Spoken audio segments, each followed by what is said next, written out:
नमस्ते विद्यार्थियों। जो माध्यमिक शिक्षा मंडल मध्य प्रदेश द्वारा 10वीं 12वीं के जो विद्यार्थी फर्स्ट फेज में जो फेल हुए हैं उनके लिए दूसरा अवसर है, तो आप चिंता ना करें। इसमें द्वितीय परीक्षाओं की सेकंड चांस है से जुड़ी महत्वपूर्ण जानकारी आपको हम देंगे। इसकी जो आवेदन तिथि है वो है 15 अप्रैल 2026 से 22 अप्रैल 2026 तक रात 12 बजे तक। मतलब यानी कि आपका जो रिज़ल्ट जब जारी हुआ था जो उस 15 अप्रैल तारीख 2026 से 22 अप्रैल यानी कि लगभग आपको टाइम मिलेगा 7 दिन का। 7 दिन का 22 अप्रैल शाम 12 बजे, उसके बाद ये पोर्टल नहीं चलेगी। इसके लिए आप इससे वंचित ना रहें, क्योंकि इसके बाद आपको अगर इसमें आप फॉर्म भरने से वंचित रह गए तो आपको फिर से दोबारा 12वीं करनी पड़ेगी और फिर से आपको पढ़ाई करना पड़ेगा। इसके लिए आप वंचित ना रहे। 15 अप्रैल से 22 अप्रैल 2026 तक रात 12 बजे के पहले पहले ये फॉर्म भर दें और आप उत्तीर्ण हो सकते हैं। परीक्षा तिथि की अगर बात करें तो वो 10वीं के लिए 7 मई से 19 मई 2026 तक है। यानी कि जो 10th क्लास की जो परीक्षा होगी वो 7 मई से 19 मई तक 2026 तक रहेगी।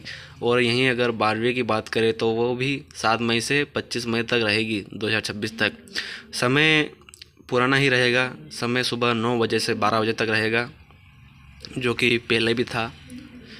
फीस विषयवार जो फीस का हमारे जो स्टूडेंट हैं उनके मन में बहुत चिंता हो रही है कि कितना फीस लगेगा, क्या लगेगा। तो मैं आपको बता दूं कि अगर आपको पास होना है तो आपको इतना तो करना ही पड़ेगा। एक विषय के लिए है 500 रुपीज़, 3 से 4 विषय के लिए है 1500 रुपये, और 2 विषय के लिए 1000 रुपये, और 4 से अधिक के लिए है 2000 रुपये। यानी कि अगर आपको एक विषय में फेल हुए हैं तो आपको 500 रुपये लगेंगे। 2 से 3 मतलब 2 में फेल हुए हैं तो 1000 रुपये लगेंगे। 3 से 4 में फेल हुए हैं तो 1500 लगेंगे, या पूरा ही फेल हो गए हैं तो फिर से आपको 2000 रुपये लगेंगे। तो खास बातें इसमें फेल और उत्तीर्ण छात्र दोनों परीक्षा दे सकेंगे। यानी कि इसका कहने का मकसद है कि जो विद्यार्थी अपने रिजल्ट से असंतुष्ट हैं वो कृपया करके इस पेज को छोड़ के ना जाएं और चैनल को सब्सक्राइब कर लीजिए, क्योंकि हम आगे भी आपके बारे में ऐसे ही योजना लाते रहेंगे। जो फेल उत्तीर्ण छात्र दोबारा परीक्षा दे सकेंगे, यानी कि इसका कहने का उद्देश्य यही है कि जो विद्यार्थी अपने जो पास हो गए और उनके रिज़ल्ट से असंतुष्ट हैं वो फिर से फॉर्म भर सकेंगे और फिर से वो परीक्षा दे सकेंगे। और जो फेल हुए छात्र छात्राएं वो भी दोबारा परीक्षा दे सकेंगे। तो ये जो बहुत ही अच्छी बात है कि ये जो फॉर्म को दोबारा खुला है, बहुत ही अच्छी बात है छात्रों और छात्रों के लिए। पास छात्र भी अंक सुधार इम्प्रूवमेंट के लिए शामिल हो सकते हैं। जैसा कि मैंने आपको पहले ही बोल दिया था कि जो पास छात्र है वो अंक सुधार के लिए इम्प्रूवमेंट के लिए शामिल हो सकेंगे। यानी कि जो अपने मार्क्स से असंतुष्ट है वो फिर से फॉर्म भर के अपना रिजल्ट अच्छा बेस्ट कर सकते हैं मेहनत करके। आवेदन एमपी ऑनलाइन के माध्यम से होगा। यानी कि जो आपके शहर में, आपके ग्रामीण में जो भी एमपी ऑनलाइन कियोस्क रहेंगे, सीएससी सेंटर रहेंगे, उसमें आप फिर से आवेदन कर सकेंगे।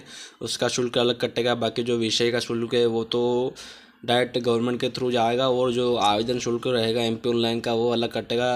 अगर आप मान के चले तो 500 रुपये का आपका विषय का चलेगा, और इसमें 100-150, यानी कि आपका पूरा जो फॉर्म भराएगा एक विषय का वो 600-700 रुपये तक का भराएगा। ऐसा ही इनसे जोड़ के चलिएगा। जैसे कि 2 विषय का 1000 रुपये, यानी कि इसमें आपको लग सकते हैं 1200-1300 रुपये, इतना रहेगा। ये मौका है अपने रिजल्ट को बेहतर बनाने का, इसे मिस मत करना। यानी कि ये मौका है जो आपको मिला है, ये बार बार नहीं मिलेगा, क्योंकि इसका जो 15 अप्रैल से 22 अप्रैल तक ये लास्ट डेट है। इसके बाद आप फिर से फॉर्म नहीं भर सकेंगे, ना ही आपके लिए वेबसाइट खुलेगी। केवल यही मौका है आपके पास रिज़ल्ट को बेहतर बनाने का, तो इसे मिस ना करें। धन्यवाद।